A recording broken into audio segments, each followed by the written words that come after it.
Alors, donc, comme promis, limite des fonctions trigo, sinus, cosinus et tangente. Alors, regardez maintenant un cercle en trigo, on trace n'importe quel cercle pour travailler, mais on travaillera dessus jusqu'à l'aboutissement final.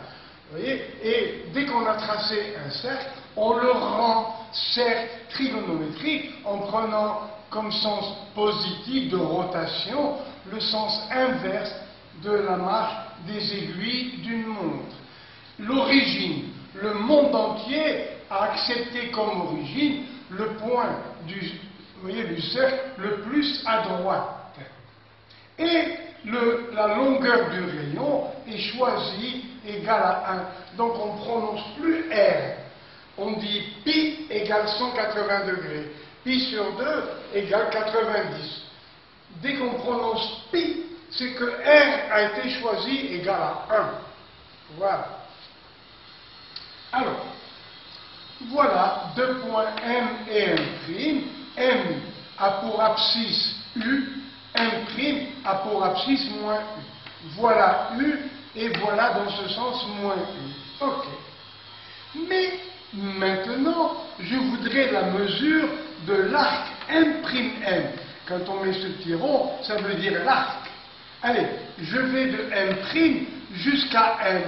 Eh bien, là nous avons plus U, puisque normalement, IM' c'est moins U. Mais moi, j'ai envie de M'I. Eh bien, j'ai changé le sens, donc je change le signe. Là, ça fait U. Et encore U. Donc, l'arc M'M vaut 2 fois U. Après, la mesure algébrique de M'M, voilà M', voilà M, rectiligne, la corde. Alors, sur la corde, à quoi est égal M'M? Eh bien, de là à là, c'est sinus U, sinus U. Mais là, c'est sinus moins U, de sens contraire. Mais moi, je commence à M', donc je vais en sens contraire. Donc, ça, en vert, d'accord, c'est le sinus de moins U. Sinus moins. Mais moi, je veux M', je veux ce mouvement. Donc, dans ce mouvement, vous voyez, cette mesure change de signe. Donc, de là à là, ça me fait 2 fois le sinus de U.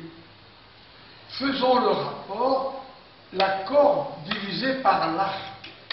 Ça fait donc M'M divisé par l'arc. M'M, c'est 2 sinus U.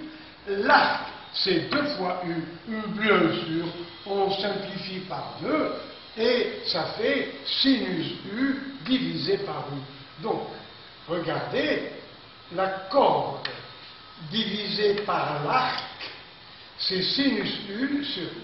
D'accord. Mais maintenant, on va faire tendre U vers 0. Alors, ce point M se rapproche de I. Voilà où il arrive. Et M' moins U, tout petit, tend vers 0, lui aussi se rapproche de I. Et j'ai refait la figure. Et encore, je ne pouvais pas faire plus petit au tableau, vous n'auriez rien vu. Donc imaginez M et M' encore plus rapprochés.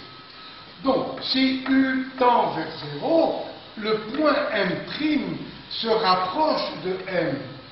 Et la corde M'M, voilà la corde, et voilà l'arc. Aïe, aïe, aïe, aïe. Regardez, je le fais pour vous. Voilà 2 points, A et B, infiniment rapprochés.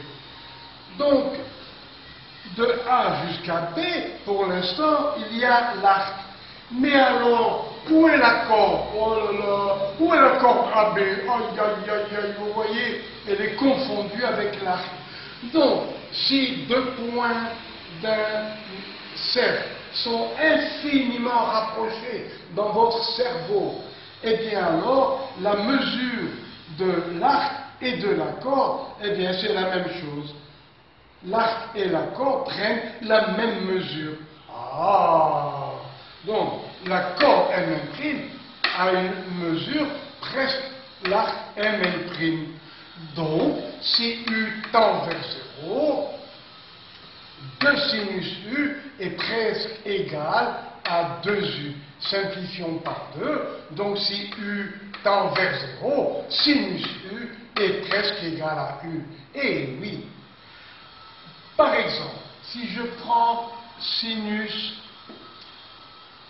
de U, 1/10 de radian, sinus de 0,1 radian, eh bien, vous pouvez prendre votre calculatrice, vous allez trouver à peu près 0,1. Donc, et avec ça, j'ai pris 10 degrés.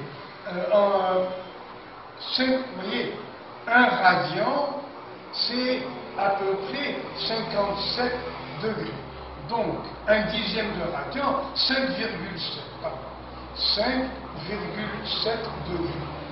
C'est-à-dire en radian 1/10. Tout à l'heure, je l'avais pris en radian. Sinus 1/10 de radian, eh bien, il vaut 1/10. Et voilà. Pourquoi? Parce qu'on a comparé le sinus et l'arc en prenant la même unité. Pour mesurer le sinus, c'est le rayon égal à 1 qui est pris comme unité, et pour mesurer U, lui aussi, c'est le rayon, c'est-à-dire 1 radian, qui fait environ 57 degrés. Donc on ne peut faire le rapport de longueur, de deux mesures, que si l'unité est la même. C'est la première des choses à savoir. On ne peut pas diviser 400 cm par 2 mètres. Et on vous envoie dans un asile de fous. Pour faire un rapport, il faut que les nombres soient mesurés avec la même unité. Par exemple, 14 €, vous voyez, faisons le rapport avec 2 €, ça fait 7. Il faut que l'unité soit la même. Donc, puisque sinus U est presque égal à U, et surtout quand U tend vers 0, donc le rapport sinus U sur U a pour limite un youpi. Voilà la première formule des limites. Limite de sinus U sur U quand U tend vers 0 en radian. Attention! Je ne peux pas mettre ici sinus sur 17 degrés. Ça ne va pas. Il faut qu'il y ait la mesure de U en radian, avec 1 radian égale 57 degrés. Pour la valeur précise, vous prenez bien sûr la calculatrice. Eh bien, pour les tangentes, c'est pareil, parce que la tangente, elle est là. Alors, reprenons ici, la tangente, c'est grand ici. Où est tangente U? Vous prolongez, vous arrivez au point T, et la tangente, la voilà. Et où est tangente de moins U?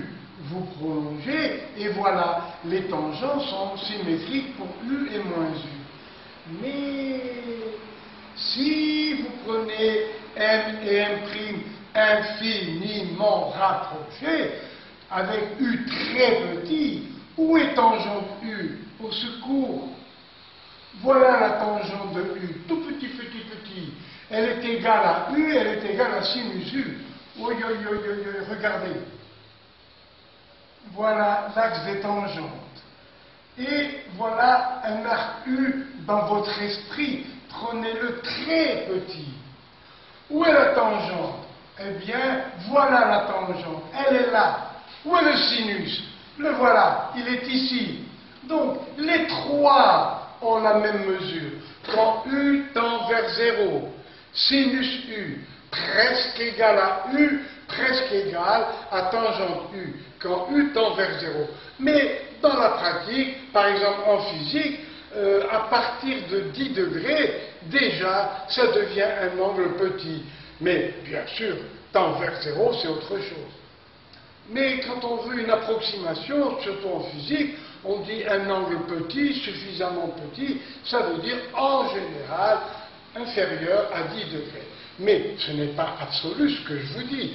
Et notre professeur, s'il m'écoute, il va vouloir me lancer sa chaussure sur l'image. Et pour lui, U tend vers 0, ça veut dire plus petit même que 1 degré, bien sûr. Après, quelle est la limite? Alors, donc, limite de sinus U sur U égale limite de tangente U sur U quand U tend vers 0, et cette limite est égale à 1. Donc, lorsque U est très petit, l'arc U, la tangente de U et le sinus ont à peu près la même valeur. Et maintenant, pour cosinus U. Attention, j'ai encore dit si U est un arc mesuré en radians. Nous venons d'établir la formule cosinus en fonction de sinus. Pourquoi? Eh oui, en fonction de sinus, parce qu'on a fini toutes les limites pour les sinus. Alors, cosinus de 2A égale 1 moins 2 sinus carré A. A, c'est la moitié de 2A. Au lieu de 2A, je mets U. Ça fait 1 moins 2 sinus carré de la moitié de cet angle, U sur 2. Mais nous avons dit que si U tend vers 0, sinus U, on peut le remplacer par U. Donc, sinus U sur 2, il est encore plus petit, bien sûr, on le remplace par U sur 2. Mais là, il y a le carré. Alors, le carré de U sur 2, c'est U2 sur 4. Comme il y a deux facteurs, finalement, ça fait 1 moins U2 sur 2. Moi-même, quand j'ai besoin de cosinus U, lorsque U tend vers 0, eh bien, je travaille avec 1 moins U2 sur 2. Mais, si l'on veut respecter les notations habituelles, il faut écrire obligé, limite sur U tend vers 0. Ouais. Allez, on va le faire. Regardez, cosinus U, on le déplace à droite. Moins U2 sur 2 à gauche. Donc, ça fait U2 sur 2 est presque égal à 1 moins cosinus U. Puisqu'ils sont presque égaux, donc le rapport est presque égal à 1. Donc, la limite, si U tend vers 0, de 1 moins cosinus U sur divisé par U2 sur 2, eh bien, ça fait 1. Et voilà. Prenons U égale 0,1 radian, c'est-à-dire à peu près 5,7 degrés. Alors, cosinus U est presque égal à 1 moins U2 sur 2. Alors, U, c'est 0,1. U au carré, 0,01. Divisé par 2, le voilà. Après, on fait 1 moins. 1 moins, ça fait 0,995. Donc, cosinus de 0,1 radian, c'est-à-dire cosinus de 5,7 degrés, ça fait 0,995. Et voilà. Eh bien, cette révision est terminée. J'avais une envie folle de vous la faire. Mais, bien sûr, ce n'est qu'une révision. Vous avez 50 fois plus sur le manuscrit et sur les disques qui sont traités en trigonométrie, y compris les variations des fonctions trigonométriques. Alors, merci, je vous dis à la prochaine séance et toujours la bienvenue. J'adore enseigner et j'espère faire comprendre. Parce qu'en mathématiques, dès qu'on a compris, on aime les maths. Voilà. Et on se met à en faire beaucoup.